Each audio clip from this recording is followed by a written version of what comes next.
Good morning, and how are you? Oh, we're doing very well. God is taking care of us. We believe you're fine too. I'm very fine, thank you. Great. Please hold on 1 minute. Just listen to what President Mahama said, and then we start the conversation. We must be transparent and fair in all our dealings. The anti-corruption institutions will be empowered to investigate and deal with any appointee who falls foul of the law. I expect all of you to begin the process of declaring your assets. The Chief of Staff will announce the cutoff date by which time all eligible appointees should have deposited their assets declaration forms with the Auditor General. Great. So that's President John Dramani Mahama speaking yesterday. So is this a step in the right direction? The executive president ordering that you should start complying with immediate effect? It is a good step, and I would like to commend him for that. I wish he was more proactive by even asking them to go and declare their assets before he swears them in, because if you look at Article 286 of the Constitution, it actually requires that you should declare your assets before taking office. So I think his directive to them is a very good one, and I will only wish to say that I heard something like there will be a cut-off date by which everybody should declare. But since he's not going to be appointing the ministers and the officials all on one day, I think he can give a deadline, say maybe I'm giving you a week or 2 weeks after appointment, you must declare. I think that will be a bit fairer than just coming out with 1 day, which it will be difficult for all of them to comply with. There has been reference made to the Public Office Holders Declaration of Assets and Disqualification Act 1998. The section that talks about, and I read that, it says the declaration shall be made by the public officer, A, before taking office, B, at the end of every 4 years, and C, at the end of the term of his office, and shall in any event be submitted not later than 6 months of the occurrence of any of the events specified in this subsection. Some say it gives the person who is supposed to declare the assets room to do so within 6 months. How would an act of parliament override the Constitution of Ghana? If you read Article 1, Clause 2 of the Constitution, it says the Constitution is the supreme law of Ghana. And anytime an act is at variance or contradicts the Constitution, it's null and void. I remember when Honorable Gloria Kufu was the Attorney General, Occupy Ghana actually wrote to her that provision contradicts the Constitution. And I saw a response from her confirming the position of Occupy Ghana. I saw a response from Occupy Ghana asking her to amend that at 550 to be in conformity with the Constitution. That has not yet been done. I'm aware also that it's a case at the Supreme Court for that amendment to be done or that declaration to be made. I don't subscribe to an act of parliament overriding a constitution. Okay. I don't think it's tenable. So, Mr. Domelevo, if that is the case, then isn't the president's directive problematic? Because the Constitution is clear before the assumption of office. So shouldn't you be insisting that these ministers declare their assets before the assumption of office instead of making time? So that is why, if you heard me, I said I would have wished that he had even directed them to go and declare their assets and liabilities before swearing them in. Because you made reference to 2861 of the Constitution, which is under the title Declaration of Assets and Liabilities, it states that a person who holds a public office, mentioned in Clause 5 of this article, we have listed all of them, and includes ministers, shall submit to the Auditor General a written declaration of all property or assets owned by or liabilities owned by him, whether directly or indirectly. A, within 3 months after coming into force of this Constitution, or before taking office, as the case may be. B, at the end of every 4 years. And C, at the end of his term of office. It proceeds to say that failure to declare or knowingly making false declaration shall be a contravention of this constitution and shall be dealt with in accordance with Article 287 of the Constitution. And it says the declaration shall be made under Clause 1 shall on demand be produced in evidence A, before a court of competent jurisdiction, B, before a commission of inquiry under Article 278 of the Constitution, and C, before an investigator appointed by the Commission for Human Rights and Administrative Justice. Now, this is clear on... Yes. Can you please do me a favor by also reading Clause 2 of Article 1 of the Constitution? Okay, very much so. I shall go to Clause 2 of Article 1. Article 1, Clause 2 says, the Constitution shall be the supreme law of Ghana, and any other law found to be inconsistent with any provision of the Constitution shall, to the extent of the inconsistency, be void. I end my case. Okay, so I get your point about when the declaration is supposed to be done. You are saying that you would have preferred it happening before you take office, as is indicated here.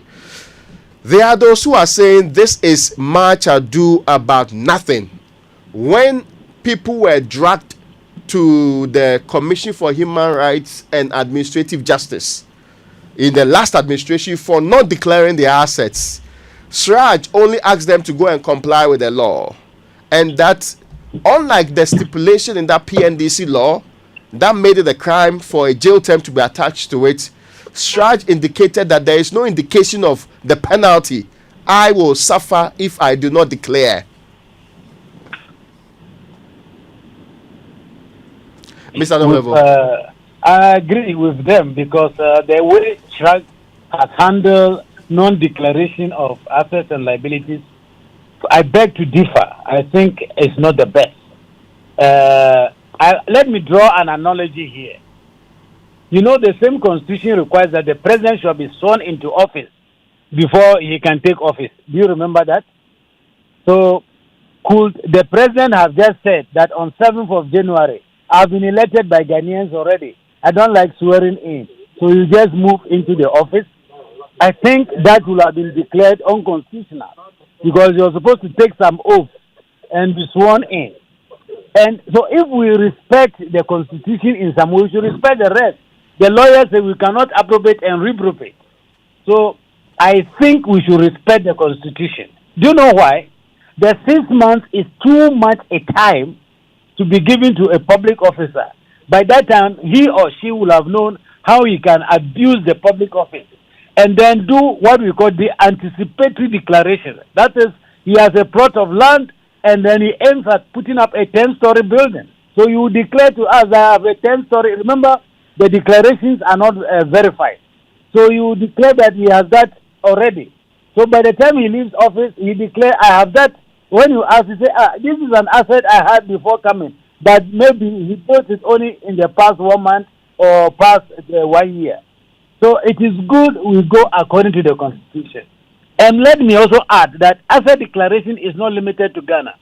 In many jurisdictions, when you are nominated or or named by the president, you go and declare before you are appointed. And that's what I think our Constitution wanted to say, that before taking office, declare. So when the ministers were nominated and to go through vetting, all this while, they should have gone to the Auditor General and declared. So if I were the president, well, I'm not the president, thankfully, I will have told them that after going through all those processes, declare your assets, then I'll swear you in. Your assets and liabilities. The people were named in Parliament on the 9th. They were supposed to go for vetting on the 12th. That's 3 clear days. It looked like a weekend, to be clear. How practical was this declaration expectation within that short period? Well, practicality is one thing. The requirement of the law is another. But let me tell you, I don't know, unless you are so much a multi-million billionaire, declaring your asset, that form doesn't take more than an hour to fill. I have declared my asset twice. So you mean you are so busy as a minister, discipline, said that you cannot spare an hour or two to fill that form Mr. to meet Domelevo, the constitutional requirement? there is a constitutional injunction on producing accurate information, that if I knowingly declare falsehood, or I even construe that I have this and may not know the status of that property, or I have actually done wrong declaration, it is in contravention of the law. Why do you think people should not take enough time to actually go through and verify their properties before declaring? Well, so the question is, what is enough time? And the Constitution says before you take office. So you hold on and declare before you take office. Are you saying to me that if they give you an offer that we will give you $1 million or 1 million even Ghana cedis, if you're able to declare your assets and liabilities before the close of today, you won't be able to do that? Let me also draw your attention to one thing that you had raised in times past. You also had difficulty with the plethora of documents that will come to your office as Auditor General. And so you sought to use a website where it will be easier for anybody to go and fill in a form there. That is what you told me in 2019 as a practical way of fixing the problem. Why do you think that cannot be implemented now? I have no idea unless you call the Auditor General and ask him. Because this is a system that we developed, we tested it, not just test it as in testing, we actually piloted it on all the audit staff who are supposed to declare their assets and liabilities. Mind you, a lot of my staff also fall within that category. So we asked them all to go online and submit it, and they could attach pictures, they could attach videos, and etc., which makes... Well, we have some... It's very easy. But why it is not happening, it is only the Auditor General who can tell us. Okay, so you say you put up that system where they could declare online, and yet it's not being used, but you don't know why. Yes. Now, another issue that has come up is it is indeed not a very effective system. Our asset declaration regime in and of itself is not effective. We all know the secrecy around this. We all know the conditions under which you can access the information. And nobody on earth is even verifying whether there is truth in that document in the first place. So I can say I'm anticipating 14 houses and go and put it on that list. Unless any of the instances provided in the law crop up, you will not be able to verify. Do we need a rethink and a review of that regime in the first place? Absolutely. That is what I think we have to do with dispatch. And I'm aware the Conduct of Public Office Holders Bill has some provisions to that effect. If it is not there, then we may be doing a useless job passing a new bill.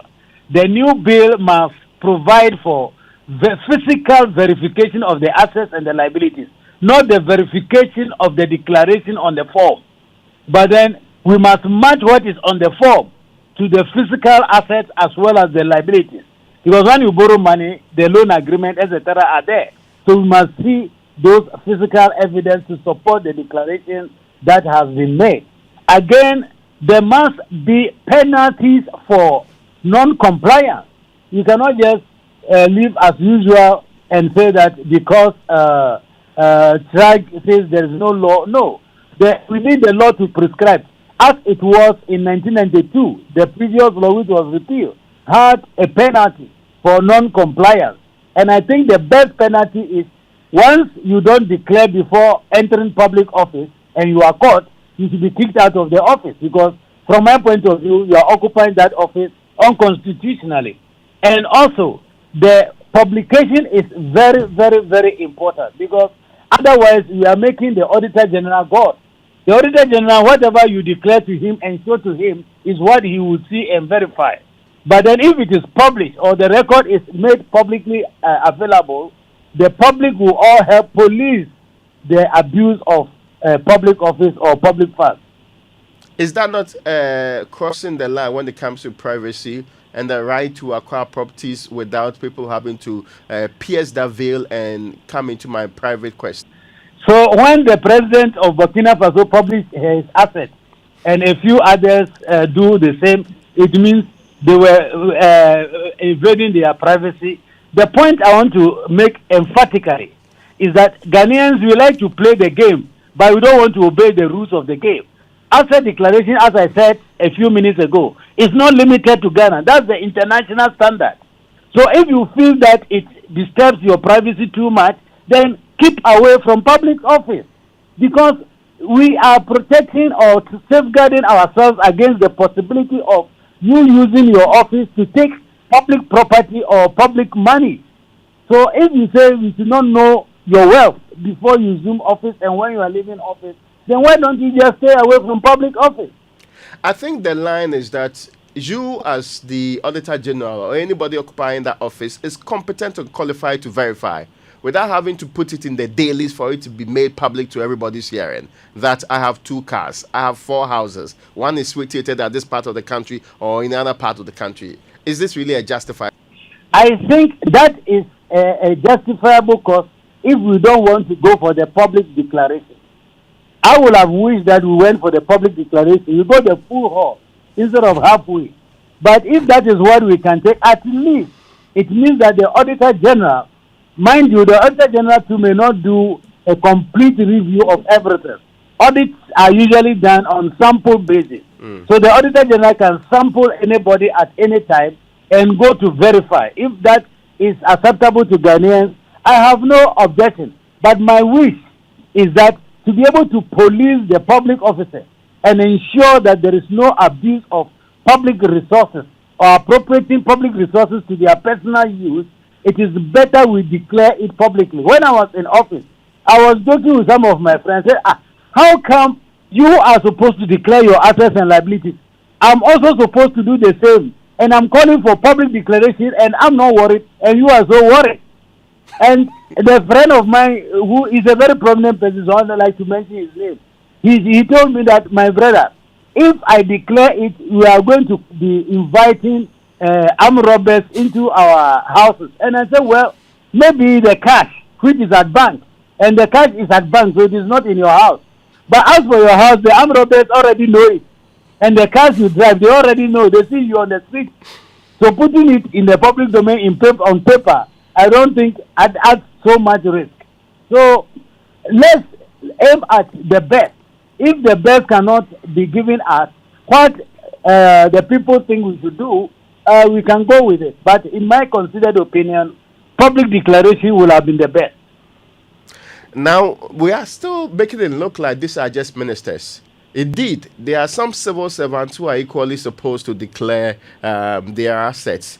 From your experience, do they also comply? And it cuts across leadership in the police, leadership in other security services, members of parliament. Do they truly comply? Declaration was quite low until in 2018 or 2019 thereabout. I made it one of the key things in the audit. So during the annual audit, when the audit team arrives, the first thing they look for are the people in the organization who are supposed to declare their assets. You know, it is the grades are given and also depend upon your salary level. So the auditors were reporting people who have not declared their assets and liabilities. So compliance jumped.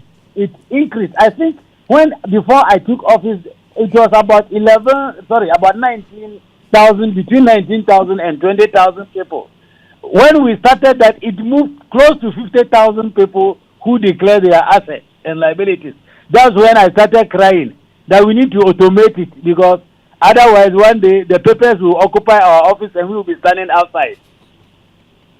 Well, that's an interesting perspective. There's this other point about going into the future. The deadline for declaration will be announced by the Chief of Staff. Which deadline do you propose should be on the table immediately? A realistic, meaningful deadline. I will have proposed that the Chief of Staff will announce that a week after your swearing in, you must declare.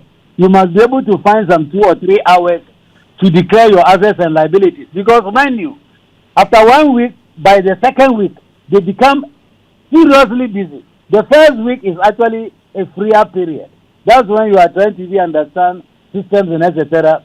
But by the second, third week, people are terribly busy and they even forget about it.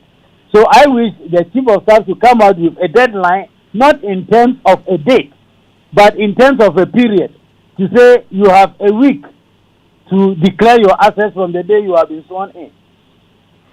This is one of the things that the NDC said. I'm waiting for a meeting. Can I beg leave of you, please? Yes, this is one of the things that the NDC really wanted to do as part of its project. The final question I'm asking is, which other priority anti-corruption measures needs to be taken now? One which is very important to me is the internal audit agency bill must also be passed into law. I think it is one of the things they promised in their manifesto. It must be passed such that the independence of the internal auditors can be guaranteed. It is not only independence when they are moved to become part of the secretariat or the office of the director general, but then their professionalism, they will be trained. I don't think any government institution, health, agri, etc., will prioritize professionalism of their internal auditors or training of their internal auditors. But if they go under the director general, some special skills like investigating skills, forensic auditing, IT, money laundering skills can easily be acquired by a group of them, and it can benefit the whole public sector. So I think if we want to preempt, in fact, preempt corruption, as Professor Kweku Asare said, we should move from oral to OPA. He said Operation Prevent All Loot. So if you are interested in Operation Prevent All Loot, then internal auditors play a very important role. And also the NDC promised that they are going to work together with the Auditor General to ensure that the audit findings are implemented or people are sanctioned. I think the President should put that also into practice quickly. So immediately the audit report comes out, it should give a deadline that maybe 2 months after you receive your report, give a status update to the Chief of Staff. And after that, you will decide whether you will still be in office or not. I'm grateful to you, sir. Thank you very much. Have a nice day. Great. So that's Daniel Domelevo, former Auditor General, joining us.